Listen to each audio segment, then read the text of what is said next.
আসসালামু আলাইকুম ওয়া রাহমাতুল্লাহ। আলহামদুলিল্লাহি রাব্বিল আলামিন والصلاة والسلام على رسوله الكريم وعلى آله وصحبه وأهل بيته أجمعين।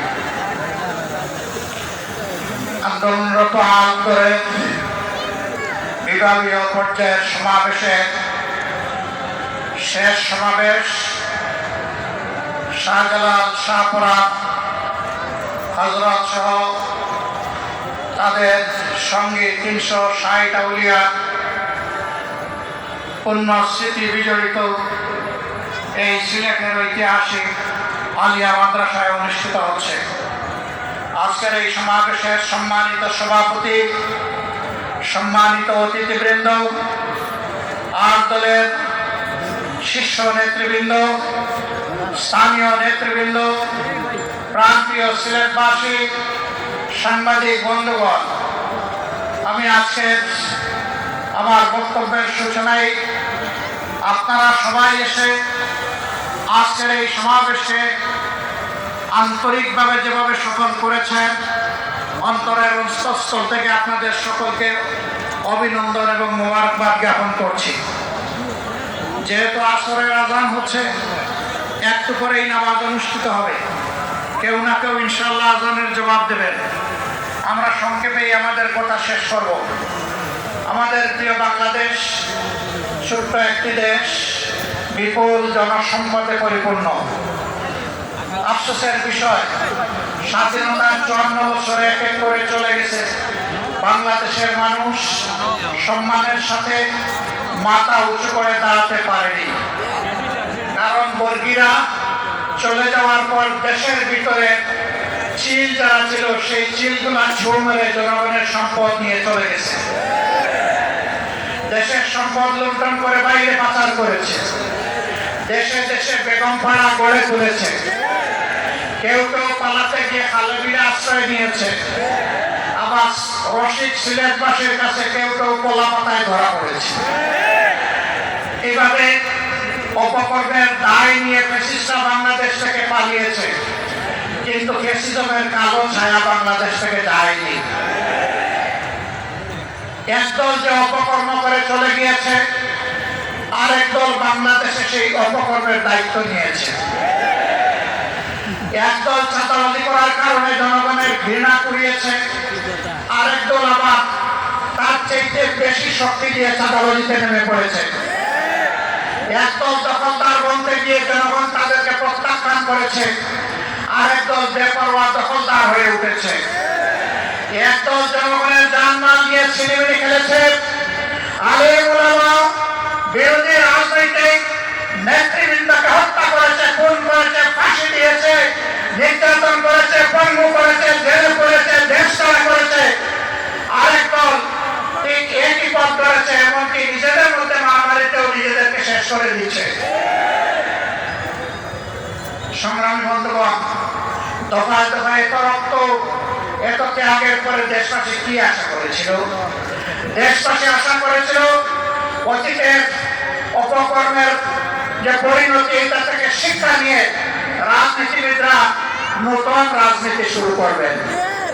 কিন্তু আমরা দুঃখের সাথে দেখতে পাচ্ছি একদল সেই পুরাতন ধারায় পড়ে আছে।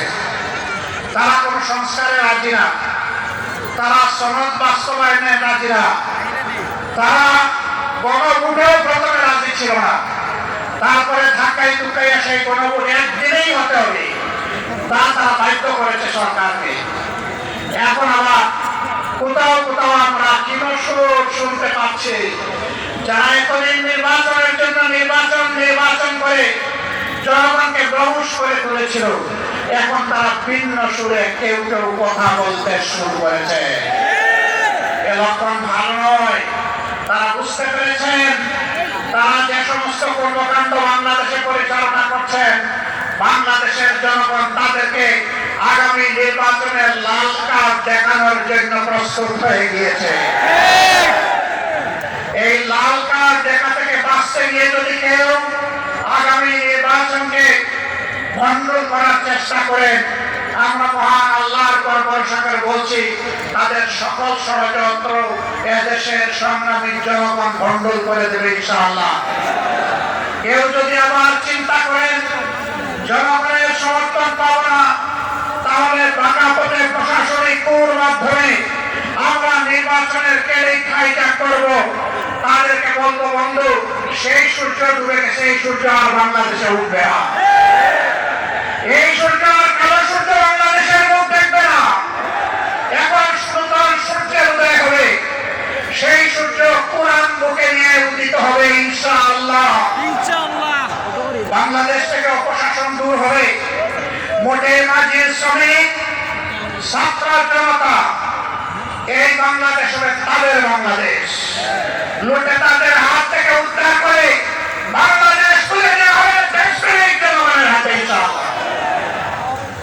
আমাদের যুব সমাজ যেই আকাঙ্ক্ষা নিয়ে রক্ত দিয়েছে, তাদের আকাঙ্ক্ষার সাথে আর দল সম্প্রদায় একমত। এই আকাঙ্ক্ষার বিপক্ষে যারা দাঁড়াবে, জনগণ আগামী নির্বাচনে তাদেরকে আর ক্ষমা করবে না। আমি অত্যন্ত বিনয়ের সাথে বলতে চাই, আজকে দেশপ্রেমিক সকল ইসলামী দল এবং আরো কিছু দেশপ্রেমিক দল মিলে আটদলীয় আমাদের কর্মকাণ্ড পরিচালিত হচ্ছে। দুই একটি ইসলামী দল এখন তার বাইরে আছে। আমি বন্ধুদেরকে অনুরোধ করব, সকল ধরনের মুহের জাল ছিন্ন করে আপনারা আপনাদের আঙ্গিনায় চলে আসুন। এই আঙ্গিনা আপনাদের আঙ্গিনা। এখন যেখানে ঘোরাফেরা করছেন এটা আপনাদের আঙ্গিনা না।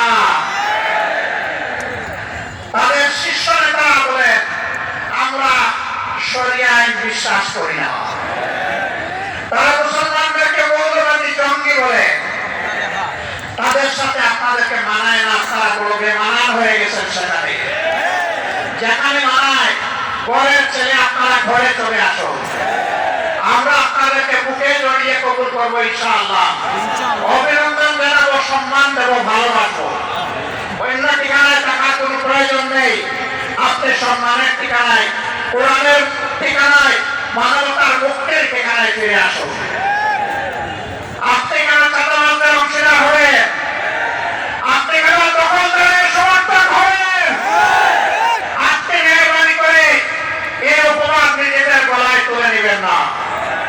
আসুন, আপনারা ফিরে আসুন। আমরা আপনাদের ভাই, আপনারাও আমাদের ভাই। আজকে বাংলাদেশের দিকে চোখ পেলে খোলা চোখে তাকান। আজকে সমস্ত ইসলামিক এবং দেশপ্রেমিক শক্তি ঐক্যবদ্ধ হয়েছে। ইসলাম কর্তৃপক্ষ ইতিমধ্যেই গড়ে তোলা হয়েছে। এই ঐক্য ইনশাআল্লাহ আগামী দিনে দেশের ভাগ্য নির্ধারণ করবে। আজকে রাস্তাঘাটে, হাটে, বাজারে, নগরে, বন্দরে সকল জায়গায় মুক্তি পাগল মানুষ তারা জানিয়ে দিচ্ছে আগামীতে তারা কোথায় ভোট দেবে। তারা এখন আর কারো রক্তচক্ষুকে পরোয়া করছে না। কেউ কেউ আমাদেরকে অন্যদের রক্তচক্ষুর ভয় দেখায়, অমুক শক্তি, তমুক শক্তি, অমুক দেশ, তমুক দেশ। তাদেরকে পরিষ্কার বলি, ইসলামী এবং দেশপ্রেমিক নেতা কর্মীরা হাসি হাসি যেখানে ফাঁসি বরণ করতে পারে, মেহরবানি করে তাদেরকে কোনো কিছু ভয় দেখাবে না। আমরা ভয় করি শুধু আল্লাহ তাআলাকে।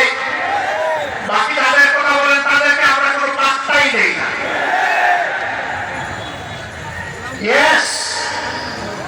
বিশ্বের সকল শান্তিকামী সভ্য দেশকে আমরা সম্মান জানাই, কিন্তু কেউ যেন আমাদের উপরে কোনো দাদাগিরি করতে না আসে। আমরা আর কারো দাদাগিরি দেখতেও চাই না, বরদাস্ত করতেও রাজি নই। বাংলাদেশ চলবে আল্লাহ তাআলার নির্দেশ মোতাবেক এই দেশের জনগণের পছন্দে।